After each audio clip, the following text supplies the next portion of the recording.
All right, just because your bracket's busted or your favorite team's eliminated doesn't mean you have to stop watching the NCAA tournament. There are plenty of storylines going on right now. With that being said, here are the top 5 storylines remaining in the NCAA tournament. At number 5, let me preface this by saying that out of the 5 storylines I'm about to name, it's definitely the least interesting, but if Maryland basketball could win the national championship, that would mean that Maryland basketball is back, and in my opinion, when college basketball was at its best, Maryland was a top program. It would be good for college basketball for Maryland to win this title, so that's definitely something to look out for.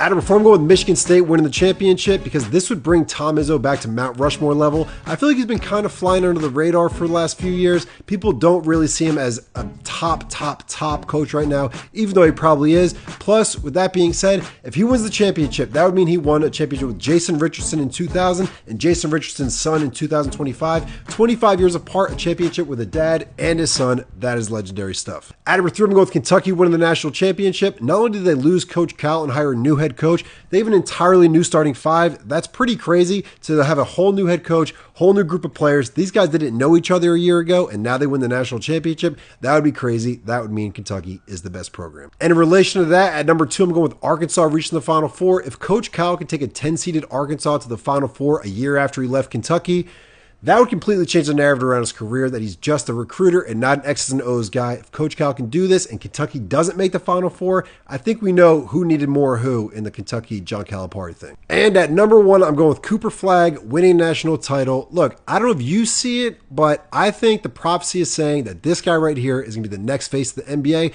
The NBA clearly doesn't have a face right now. They're kind of trying to make it Jason Tatum. He's very good, but he's not the face. Cooper Flagg is that guy, and to make this prophecy happen, he needs to win the national championship.